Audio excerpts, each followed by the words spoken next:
Welcome to A Career That Matters, a podcast brought to you by DC Hopefuls, and I'm your host, Tommy Peavyhouse. Look, I started DC Hopefuls, and I started doing this podcast for a simple reason. I believe that you are meant to have a career of impact. Now, I don't know what that impact is. It could be in a number of areas. It could be Washington, D.C., it could be abroad, it could be in your local community. You could be in public policy, advocacy, a million different things you could do to have that impact that you were born to make. But you're probably tuning into DC Hopefuls because it's not going the way you wanted. You're stuck writing cover letters, going to awkward networking events, you're just feeling stuck professionally and you don't know how to get unstuck. That was my life for several years, and I swore to myself that if I ever figured out the right way, if I ever learned how it all really works, I would shout it from the mountaintops and share it with everyone. And that's why in 2016, I launched DC Hopefuls to help you avoid all the silly, needless mistakes that I made. So hopefully today's episode can help you through whatever situation you're facing, and it can get you going in the right direction to have that impact that the world needs you to have when you go to work every day. A question I've been getting a lot from you all is, should I give up on my dream of wanting to work in the federal government? The answer is no. But the answer is also you got to be realistic. You know, you may watch this video in the future, many months from now, but I'm sitting here in the middle of the government shutdown as a federal employee myself. And I will tell you that obviously the federal government is shrinking. We have hiring freezes in place. Entire offices have been let go. And while it might feel novel and new, government is like anything. It grows and it shrinks. It goes left, it goes right. It's always going to be changing. If you have always saw yourself wanting to work for the federal government, I understand that. And I think you need to be realistic that is probably not going to happen for you for a while. If all of these offices are in hiring freezes, they can't hire new people. I'm not trying to be harsh. It's just a very basic fact. Now, does that mean you should give up on your dream? Well, no, of course not. Things will shake out. Eventually, these agencies will hire some new people, and it may never get back to the levels that it was at one point. The point is if you dreamed of just working for the federal government, I actually might say, I want you to question that dream a little bit and go back and ask yourself why. If it was just because you wanted the stability and the benefits, that's not really the type of folks I help. The type of folks I help are the people who probably answer with something like, I want to make a massive impact. I always wanted to work for the State Department because I just got thrilled by the idea of representing my country abroad and helping build better, stronger relationships with other nations because I love my country so much. I've always wanted to work in agriculture department. I grew up in farming and I was always obsessed with policy, and I just thought I could bring those two worlds together and make good change. If it's something deeper and noble, then by no means do you need to give up on that dream. You just may not be able to have that impact in the way you thought for a while. There are plenty of other ways to work in all of these fields where you don't have to work directly for the federal government.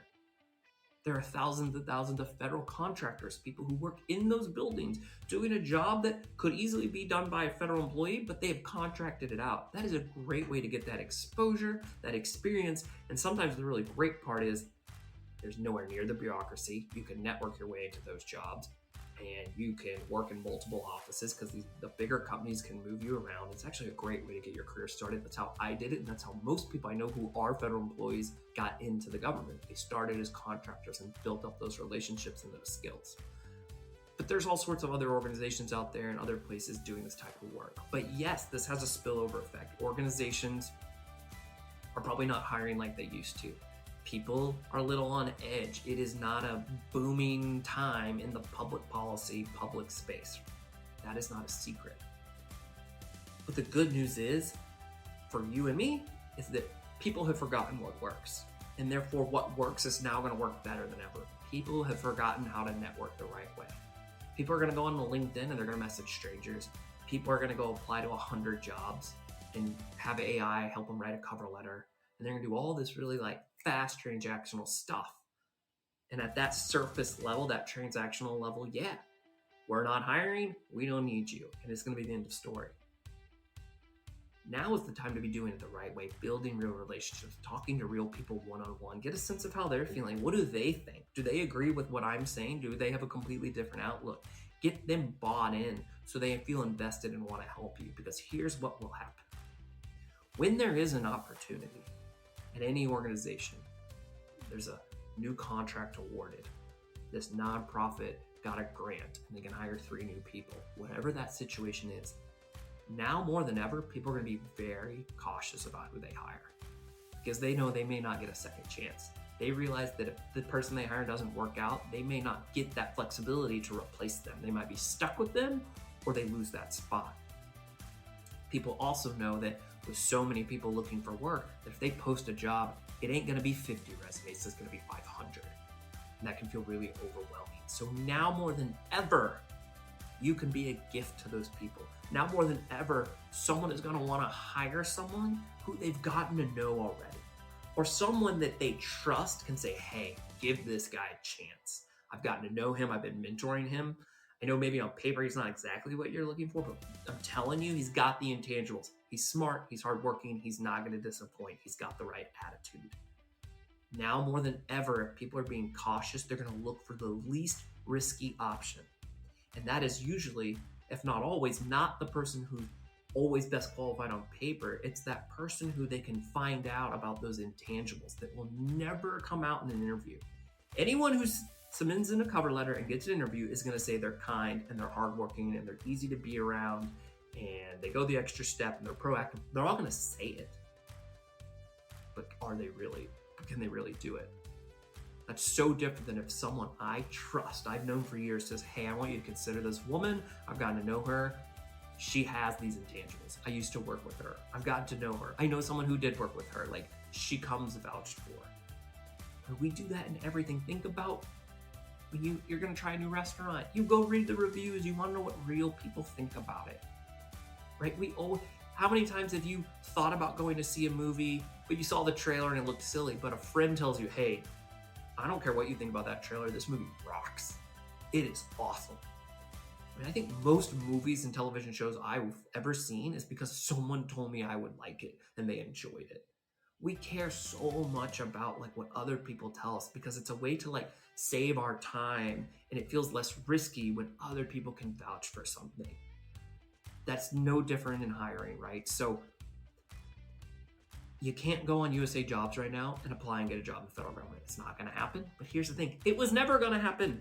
I don't care what year it's been. USA Jobs is a black hole. You were never going to go in there having never worked in the federal government and just get a job. It's just almost impossible. You have to have such unbelievably direct, relevant experience that you're almost an impossible person not to hire. And that is really hard to do, having not found your way into those types of offices in a different capacity. So this has really been the case for a long time. So in some ways you can look at this as a positive. That when these opportunities become available, the people who make those decisions are going to be very, very cautious. You can be that slam dunk easy hire. Now, if you're thinking to yourself, I don't know how to do that. I don't have anyone in my life doing that type of stuff for me who would say that about me, who knows the type of people in my field to do that for. I'm going to question that. I think you actually do know those people. It's the people you know, it's all the people they know, and it's all the people they know. If you start doing the math on that, if you know 10 people really well, and they each know 10 people really well, suddenly we've gotten to 100. You can see how that math plays out, and it just explodes. You're actually a lot closer than you think. If you want to know how to do that, build an incredible network that's going to put you in that kind of place, I want you to click the link and check out my Career Investors group. This is my private coaching group where I have dozens of modules that lay out exactly how to do this step by step. We start with your resume and we work into understanding your network, how to build out your network. It has yielded amazing, incredible results over the years for so many people looking to break into not just the government, but all sorts of different sectors. It's been really astounding. People have gotten jobs on the Hill, they've gotten jobs in local government, they've gotten jobs in nonprofits, they've gotten jobs in environmental policy, international aid, law enforcement, really amazing stuff, education policy. People have done it following this very simple but strategic approach. You also get coaching calls with me. You get to be a member of the group and interact and network with other people in the group. get your resume reviewed by me, whatever that is, and it's only $40 a month. It's very affordable. It's something I'm really, really proud of. It's a lot of fun. So click the link. There's like an 8-minute video that explains the whole thing to you. It's been a stressful time. For those of us who want to be in the public sector, we feel a little bit uneasy right now. That's okay. That's normal. There's still a proven approach that is timeless. This will work in recessions. It will work when the government shrinks. It will work when things are booming. It will always work. It just may work in different ways, slower. It may work faster, and it may lead you to different areas that you hadn't considered, but it's always going to work. It is the true path to having a career of impact and staying gainfully employed. You could take away all my degrees and all my clearances, whatever. I would give them all away as long as I got to keep my network. My network is my most precious thing I've developed professionally. It gives me the most joy and happiness, but it's also the thing that always finds me jobs. And I want that for you too. So click the link below. Thank you all for watching my video. I hope everyone's having a wonderful day.